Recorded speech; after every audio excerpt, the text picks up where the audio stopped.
चुनौतियों पर जीत हासिल कर और ज्यादा निखर कर निकलने का रहा है। सैकड़ों वर्षों तक अलग अलग आक्रांताओं ने भारत पर हमला किया, उसे संकटों में डाला। लोगों को लगता था कि भारत की संरचना ही नष्ट हो जाएगी, भारत की संस्कृति ही समाप्त हो जाएगी। लेकिन इन संकटों से भारत और भी भव्य होकर सामने आया। साथियों, हमारे यहाँ कहा जाता है, सृजन शाश्वत है, सृजन निरंतर है। मुझे एक गीत की कुछ पंक्तियां याद आ रही हैं। यह कल कल छल छल बहती, क्या कहती गंगा धारा। यह कल कल छल छल बहती, क्या कहती गंगा धारा। युग युग से बहता आता, यह पुण्य प्रवाह हमारा। उसी गीत में आगे आता है, क्या उसको रोक सकेंगे, मिटने वाले मिट जाएं। कंकड़ पत्थर की हस्ती, कंकड़ पत्थर की हस्ती, क्या बाधा बनकर आए। भारत में भी जहां एक तरफ बड़े बड़े संकट आते गए, वहीं सभी बाधाओं को दूर करते हुए अनेकों अनेक सृजन भी हुए। नए साहित्य रचे गए, नए अनुसंधान हुए, नए सिद्धांत गढ़े गए। यानी संकट के दौरान भी हर क्षेत्र में सृजन की प्रक्रिया जारी रही और हमारी संस्कृति पुष्पित पल्लवित होती रही। देश आगे बढ़ता ही रहा। भारत ने हमेशा संकटों को सफलता की सीढ़ियों में परिवर्तित किया है। इसी भावना के साथ हमें आज भी इन सारे संकटों के बीच आगे बढ़ते ही रहना है। आप भी इसी विचार से आगे बढ़ेंगे, 130 करोड़ देशवासी आगे बढ़ेंगे, तो यही साल देश के लिए नए कीर्तिमान बनाने वाला साल साबित होगा। इसी साल में देश नए लक्ष्य प्राप्त करेगा, नई उड़ान भरेगा, नई ऊंचाइयों को छुएगा। मुझे पूरा विश्वास 130 करोड़ देशवासियों की शक्ति पर है, आप सब पर है, इस देश की महान परंपरा पर है। मेरे प्यारे देशवासियों, संकट चाहे जितना भी बड़ा हो, भारत के संस्कार निस्वार्थ भाव से सेवा की प्रेरणा देते हैं। भारत ने जिस तरह मुश्किल समय में दुनिया की मदद की, उसने आज शांति और विकास में भारत की भूमिका को और मजबूत किया है। दुनिया ने इस दौरान भारत की विश्व बंधुत्व की भावना को भी महसूस किया है और इसके साथ ही दुनिया ने अपनी संप्रभुता और सीमाओं की रक्षा करने के लिए भारत की ताकत और भारत के कमिटमेंट को भी देखा है। लद्दाख में भारत की भूमि पर आंख उठाकर देखने वालों को करारा जवाब मिला है। भारत मित्रता निभाना जानता है तो आंख में आंख डालकर देखना और उचित जवाब देना भी जानता है। हमारे वीर सैनिकों ने दिखा दिया है कि वो कभी भी मां भारती के गौरव पर आंच नहीं आने देंगे। साथियों, लद्दाख में हमारे जो वीर जवान शहीद हुए हैं, उनके शौर्य को पूरा देश नमन कर रहा है, श्रद्धांजलि दे रहा है। पूरा देश उनका कृतज्ञ है, उनके सामने नतमस्तक है। इन साथियों के परिवारों की तरह ही हर भारतीय इन्हें खोने का दर्द भी अनुभव कर रहा है। अपने वीर सपूतों के बलिदान पर उनके परिजनों में गर्व की जो भावना है, देश के लिए जो जज्बा है, यही तो देश की ताकत है। आपने देखा होगा, जिनके बेटे शहीद हुए, वो माता पिता अपने दूसरे बेटों को भी, घर के दूसरे बच्चों को भी सेना में भेजने की बात कर रहे हैं। बिहार के रहने वाले शहीद कुंदन कुमार के पिताजी के शब्द तो कानों में गूंज रहे हैं। वो कह रहे थे, अपने पोतों को भी देश की रक्षा के लिए सेना में भेजूंगा। यही हौसला हर शहीद के परिवार का है। वास्तव में इन परिजनों का त्याग पूजनीय है। माता की रक्षा के जिस संकल्प से हमारे जवानों ने बलिदान दिया है, उसी संकल्प को हमें भी जीवन का ध्येय बनाना है, हर देशवासी को बनाना है। हमारा हर प्रयास इसी दिशा में होना चाहिए, जिससे सीमाओं की रक्षा के लिए देश की ताकत बढ़े, देश और अधिक सक्षम बने, देश आत्मनिर्भर बने। यही हमारे शहीदों को सच्ची श्रद्धांजलि भी होगी। मुझे असम से रजनी जी ने लिखा है कि उन्होंने पूर्वी लद्दाख में जो कुछ हुआ वो देखने के बाद एक प्रण लिया है। प्रण ये कि वो लोकल ही खरीदेंगे, इतना ही नहीं, लोकल के लिए वोकल भी होगी। ऐसे संदेश मुझे देश के हर कोने से आ रहे हैं। बहुत से लोग मुझे पत्र लिखकर बता रहे हैं कि वो इस और बढ़ चले हैं। इसी तरह तमिलनाडु के मदुरई से मोहन रामामूर्ति जी ने लिखा है कि वो भारत को डिफेंस के क्षेत्र में आत्मनिर्भर बनते हुए देखना चाहते हैं। साथियों, आजादी के पहले हमारा देश डिफेंस सेक्टर में दुनिया के कई देशों से आगे था। हमारे यहाँ अनेकों ऑर्डिनेंस फैक्ट्रियां होती थी। उस समय कई देश जो हमसे बहुत पीछे थे, वो आज हमसे आगे हैं। आजादी के बाद डिफेंस सेक्टर में हमें जो प्रयास करने चाहिए थे, हमें अपने पुराने अनुभवों का जो लाभ उठाना चाहिए था, हम उसका लाभ नहीं उठा पाए। लेकिन आज डिफेंस सेक्टर में, टेक्नोलॉजी के क्षेत्र में भारत आगे बढ़ने का निरंतर प्रयास कर रहा है। भारत आत्मनिर्भरता की तरफ कदम बढ़ा रहा है। साथियों, कोई भी मिशन पीपल्स पार्टिसिपेशन, जन भागीदारी के बिना पूरा नहीं हो सकता, सफल नहीं हो सकता। इसलिए आत्मनिर्भर भारत की दिशा में एक नागरिक के तौर पर हम सबका संकल्प, समर्पण और सहयोग बहुत जरूरी है, अनिवार्य है।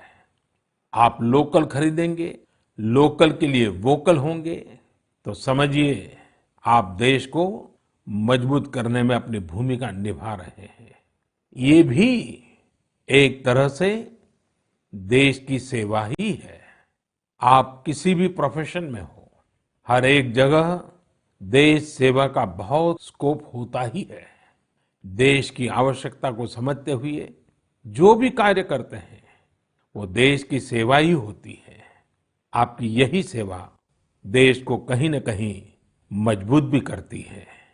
और हमें ये भी याद रखना है, हमारा देश जितना मजबूत होगा, दुनिया में शांति की संभावनाएं भी उतनी ही मजबूत होगी।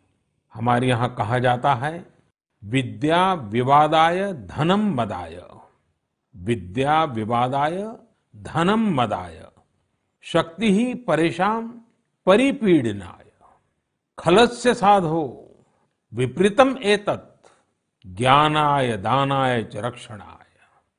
अर्थात अगर स्वभाव से दुष्ट है तो विद्या का प्रयोग व्यक्ति विवाद में, धन का प्रयोग घमंड में और ताकत का प्रयोग दूसरों को तकलीफ देने में करता है।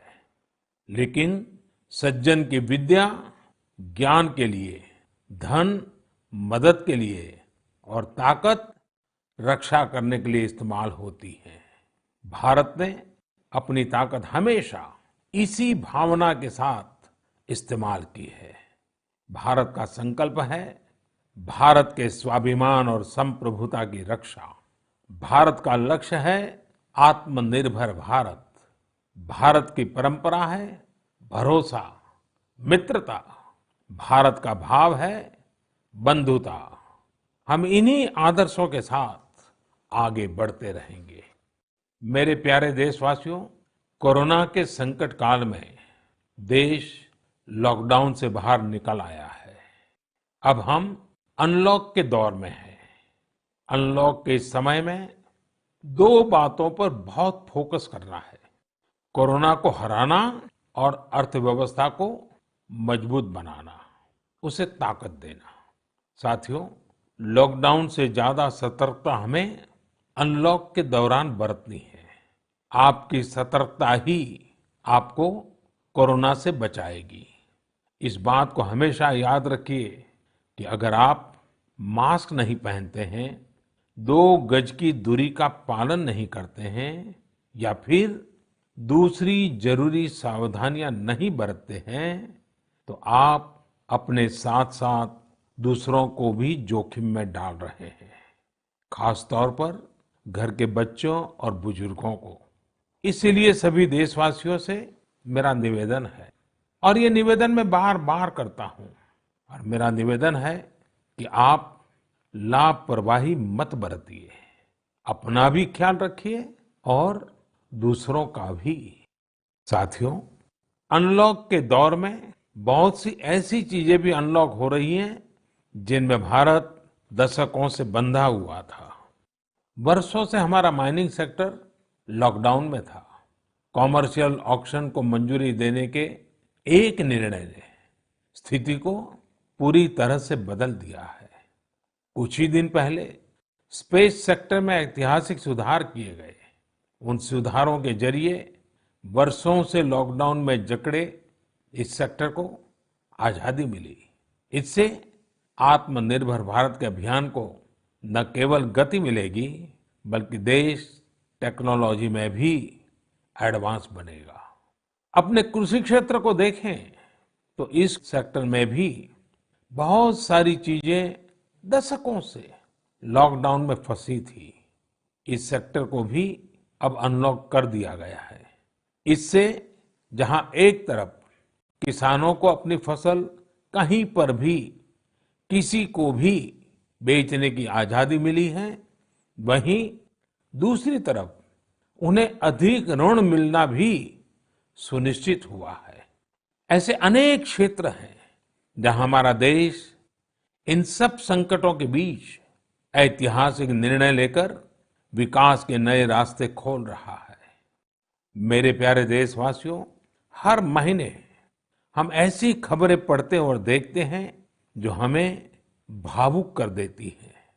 यह हमें इस बात का स्मरण कराती है कि कैसे हर भारतीय एक दूसरे की मदद के लिए तत्पर है।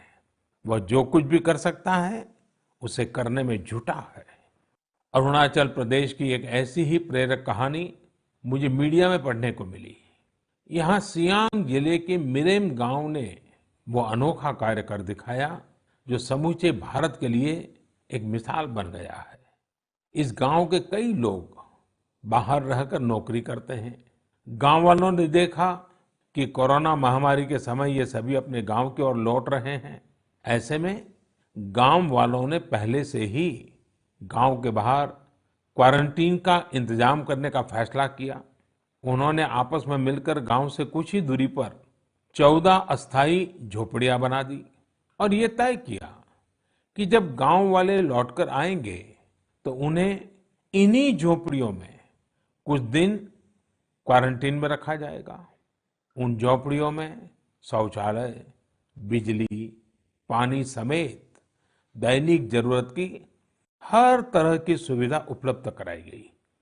जाहिर है, मिरेम गांव के लोगों के इस सामूहिक प्रयास और जागरूकता ने सबका ध्यान अपनी ओर आकर्षित कर लिया। साथियों, हमारे यहाँ कहा जाता है, स्वभावम न जहाति एव साधुः आपद्गतो भी सन कर्पूरः पावक स्पृष्टः सौरभम लभते तराम। अर्थात जैसे कपूर आग में तपने पर भी अपनी सुगंध नहीं छोड़ता, वैसे ही अच्छे लोग आपदा में भी अपने गुण, अपना स्वभाव नहीं छोड़ते। आज हमारे देश की जो श्रम शक्ति है, जो श्रमिक साथी हैं, वो भी इसका जीता जागता उदाहरण है। आप देखिए, इन दिनों हमारे प्रवासी श्रमिकों की ऐसी कितनी ही कहानियां आ रही हैं जो पूरे देश को प्रेरणा दे रही है। यूपी के बाराबंकी में गांव लौटकर आए मजदूरों ने कल्याणी नदी का प्राकृतिक स्वरूप लौटाने के लिए काम शुरू कर दिया। नदी का उद्धार होता देख आसपास के किसान, आसपास के लोग भी उत्साहित हैं। गांव में आने के बाद क्वारंटीन सेंटर में रहते हुए, आइसोलेशन सेंटर में रहते हुए हमारे श्रमिक साथियों ने जिस तरह अपने कौशल्य का इस्तेमाल करते हुए अपने आसपास की स्थितियों को बदला है, वो अद्भुत है। लेकिन साथियों, ऐसे कितने ही किस्से कहानियां देश के लाखों गांवों के हैं जो हम तक नहीं पहुंच पाए हैं। जैसा हमारे देश का स्वभाव है, मुझे विश्वास है साथियों कि आपके गांव में भी, आपके आसपास भी ऐसी अनेक घटनाएं घटी होगी। अगर आपके ध्यान में ऐसी बात आई है तो आप ऐसी प्रेरक घटना को मुझे जरूर लिखिए। संकट के इस समय में ये सकारात्मक घटनाएं, ये कहानियां औरों को भी प्रेरणा देगी। मेरे प्यारे देशवासियों, कोरोना वायरस ने निश्चित रूप से हमारे जीवन जीने के तरीकों में बदलाव ला दिया है। मैं लंदन से प्रकाशित फाइनेंशियल टाइम्स में एक बहुत ही दिलचस्प लेख पढ़ रहा था।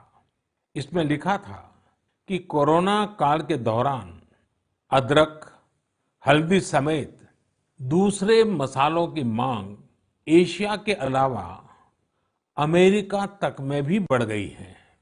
पूरी दुनिया का ध्यान इस समय अपनी इम्यूनिटी बढ़ाने पर है और इम्यूनिटी बढ़ाने वाली इन चीजों का संबंध हमारे देश से है। हमें इनकी खासियत विश्व के लोगों को ऐसी सहज और सरल भाषा में बतानी चाहिए जिससे वे आसानी से समझ सकें और हम एक हेल्थियर प्लेनेट बनाने में अपना योगदान दे सकें। मेरे प्यारे देशवासियों, कोरोना जैसा संकट नहीं आया होता तो शायद जीवन क्या है, जीवन क्यों है, जीवन कैसा है, हमें शायद ये याद ही नहीं आता। कई लोग इसी वजह से मानसिक तनाव में जीते रहे हैं।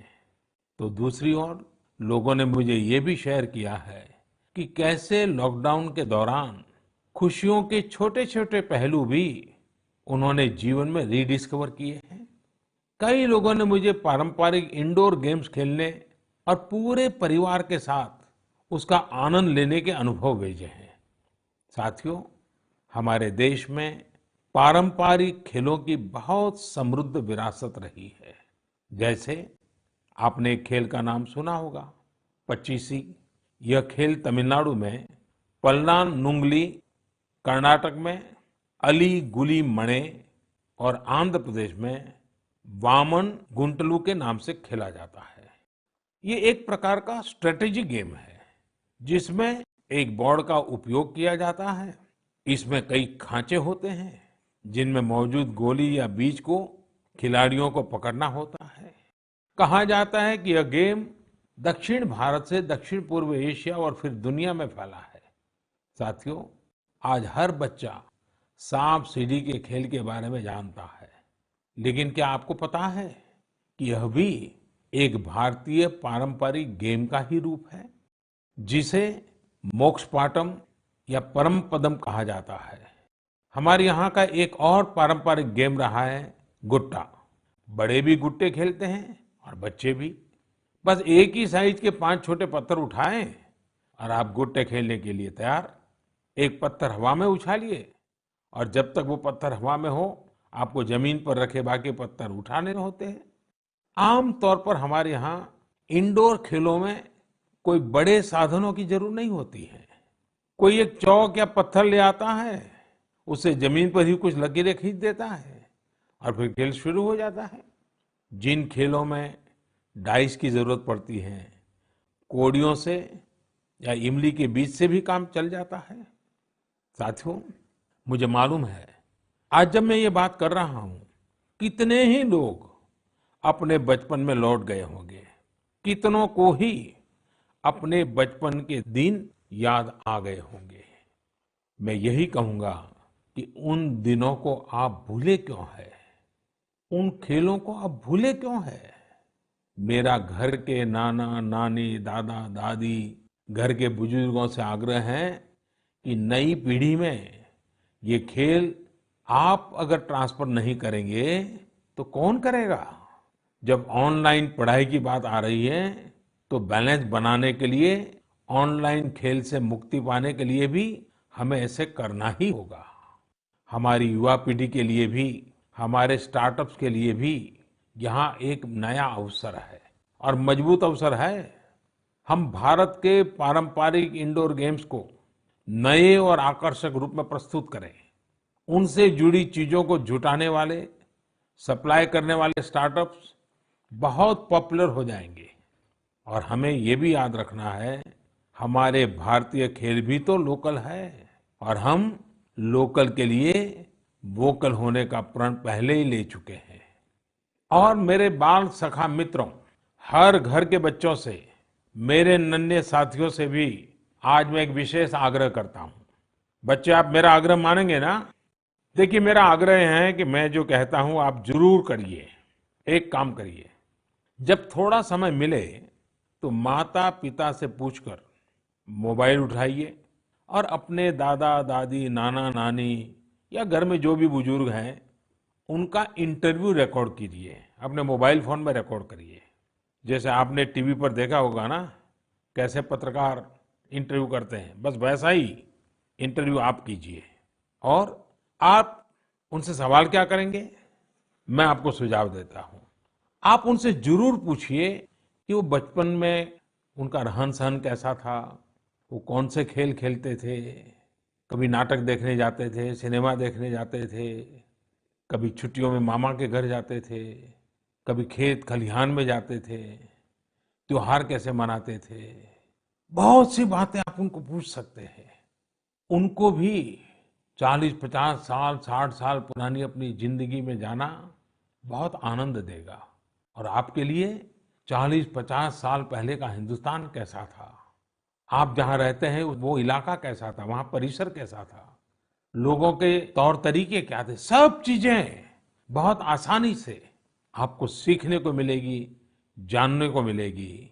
और आप देखिए, आपको बहुत मजा आएगा।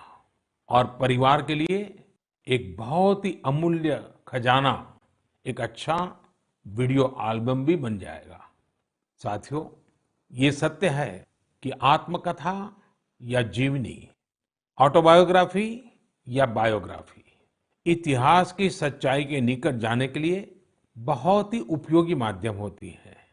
आप भी अपने बड़े बुजुर्गों से बातें करेंगे तो उनके समय की बातों को, उनके बचपन, उनके युवा काल की बातों को और आसानी से समझ पाएंगे। ये बेहतरीन मौका है कि बुजुर्ग भी अपने बचपन के बारे में, उस दौर के बारे में अपने घर के बच्चों को बताएं। साथियों, देश के एक बड़े हिस्से में अब मानसून पहुंच चुका है। इस बार बारिश को लेकर मौसम विज्ञानी भी बहुत उत्साहित हैं, बहुत उम्मीद जता रहा है। बारिश अच्छी होगी तो हमारे किसानों की फसलें अच्छी होगी, वातावरण भी हरा भरा होगा। बारिश के मौसम में प्रकृति भी जैसे खुद को रिजुवेनेट कर लेती है, मानव प्राकृतिक संसाधनों का जितना दोहन करता है, प्रकृति एक तरह से बारिश के समय उनकी भरपाई करती है, रिफिलिंग करती है। लेकिन ये रिफिलिंग तभी हो सकती है जब हम भी इसमें अपनी धरती माँ का साथ दें, अपना दायित्व निभाएं। हमारे द्वारा किया गया थोड़ा सा प्रयास प्रकृति को, पर्यावरण को बहुत मदद करता है। हमारे कई देशवासी तो इसमें बहुत बड़ा काम कर रहे हैं। कर्नाटक के मंडावली में एक 80-85 साल के बुजुर्ग हैं कामेगौड़ा जी। कामेगौड़ा जी एक साधारण किसान है, लेकिन उनका व्यक्तित्व बहुत असाधारण है। उन्होंने एक ऐसा काम किया है कि कोई भी आश्चर्य में पड़ जाएगा। 80-85 साल के कामेगौड़ा जी अपने जानवरों को चराते हैं, लेकिन साथ-साथ उन्होंने अपने क्षेत्र में नए तालाब बनाने का भी बीड़ा उठाया हुआ है। वे अपने इलाके में पानी की समस्याओं को दूर करना चाहते हैं, इसलिए जल संरक्षण के काम में छोटे-छोटे तालाब बनाने के काम में जुटे हैं। आप हैरान होंगे कि 80-85 वर्ष के कामेगौड़ा जी अब तक 16 तालाब खोद चुके हैं अपनी मेहनत से। हो सकता है कि जो तालाब उन्होंने बनाए वो बहुत बड़े न हो, लेकिन उनका ये प्रयास बहुत बड़ा है। आज पूरे इलाके को इन तालाबों से एक नया जीवन मिला है। साथियों, गुजरात के वडोदरा का भी एक उदाहरण बहुत प्रेरक है। यहाँ जिला प्रशासन और स्थानीय लोगों ने मिलकर एक दिलचस्प मुहिम चलाई। इस मुहिम की वजह से आज वडोदरा में 1000 स्कूलों में रेन वाटर हार्वेस्टिंग होने लगी है। एक अनुमान है कि इस वजह से हर साल औसतन करीब 10 करोड़ लीटर पानी बेकार बह जाने से बचाया जा रहा है। साथियों, इस बरसात में प्रकृति की रक्षा के लिए, पर्यावरण की रक्षा के लिए हमें भी कुछ इसी तरह सोचने की, कुछ करने की पहल करनी चाहिए। जैसे कई स्थानों पर गणेश चतुर्थी को लेकर तैयारियां शुरू होने जा रही होगी। क्या इस बार हम प्रयास कर सकते हैं कि इको फ्रेंडली गणेश जी की प्रतिमाएं बनाएंगे और उन्हीं का पूजन करेंगे? क्या हम ऐसी प्रतिमाओं के पूजन से बच सकते हैं जो नदी तालाबों में विसर्जित किए जाने के बाद जल के लिए, जल में रहने वाले जीव जंतुओं के लिए संकट बन जाती है? मुझे विश्वास है आप ऐसा जरूर करेंगे। और इन सब बातों के बीच हमें ये भी ध्यान रखना है कि मानसून के सीजन में कई बीमारियां भी आती हैं। कोरोना काल में हमें इनसे भी बचकर रहना है। आयुर्वेदिक औषधियां, काढ़ा, गर्म पानी, इन सब का इस्तेमाल करते रहिए, स्वस्थ रहिए।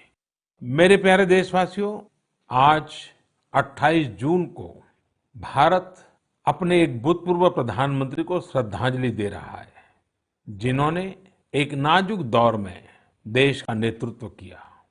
हमारे ये पूर्व प्रधानमंत्री श्री पीवी नरसिम्हा राव जी की आज जन्म शताब्दी वर्ष की शुरुआत का दिन है। जब हम पीवी नरसिम्हा राव जी के बारे में बात करते हैं तो स्वाभाविक रूप से राजनेता के रूप में उनकी छवि हमारे सामने उभरती है, लेकिन ये भी सच्चाई है कि वो अनेक भाषाओं को जानते थे, भारतीय एवं विदेशी भाषाएं बोल लेते थे। वे एक और भारतीय मूल्यों में रचे बसे थे, तो दूसरी ओर उन्हें पाश्चात्य साहित्य और विज्ञान का भी ज्ञान था। वे भारत के सबसे अनुभवी नेताओं में से एक थे, लेकिन उनके जीवन का एक और पहलू भी है और वो उल्लेखनीय है, हमें जानना भी चाहिए। साथियों, नरसिम्हा राव जी अपनी किशोरावस्था में ही स्वतंत्रता आंदोलन में शामिल हो गए थे। जब हैदराबाद के निजाम ने वंदे मातरम गाने की अनुमति देने से इनकार कर दिया था, तब उनके खिलाफ आंदोलन में उन्होंने भी सक्रिय रूप से हिस्सा लिया था। उस समय उनकी उम्र सिर्फ 17 साल थी। छोटी उम्र से ही श्रीमान नरसिम्हा राव अन्याय के खिलाफ आवाज उठाने में आगे थे। अपनी आवाज बुलंद करने में कोई कोर कसर बाकी नहीं छोड़ते थे। नरसिम्हा राव जी इतिहास को भी बहुत अच्छी तरह समझते थे। बहुत ही साधारण पृष्ठभूमि से उठकर उनका आगे बढ़ना, शिक्षा पर उनका जोर, सीखने की उनकी प्रवृत्ति और इन सब के साथ उनकी नेतृत्व क्षमता, सब कुछ स्मरणीय है। मेरा आग्रह है कि नरसिम्हा राव जी के जन्म शताब्दी वर्ष में हम सभी लोग उनके जीवन और विचारों के बारे में ज्यादा से ज्यादा जानने का प्रयास करें। मैं एक बार फिर उन्हें अपनी श्रद्धांजलि अर्पित करता हूं। मेरे प्यारे देशवासियों, इस बार मन की बात में कई विषयों पर बात हुई। अगली बार जब हम मिलेंगे तो कुछ और नए विषयों पर बात होगी। आप अपने संदेश, अपने इनोवेटिव आइडियाज मुझे जरूर भेजते रहिए। हम सब मिलकर आगे बढ़ेंगे और आने वाले दिन और भी सकारात्मक होंगे। जैसा कि मैंने आज शुरू में कहा, हम इसी साल यानी 2020 में ही बेहतर करेंगे, आगे बढ़ेंगे और देश भी नई ऊंचाइयों को छुएगा। मुझे भरोसा है कि 2020 भारत को इस दशक में एक नई दिशा देने वाला वर्ष साबित होगा। इसी भरोसे को लेकर आप भी आगे बढ़िए, स्वस्थ रहिए, सकारात्मक रहिए। इन्हीं शुभकामनाओं के साथ आप सभी का बहुत बहुत धन्यवाद।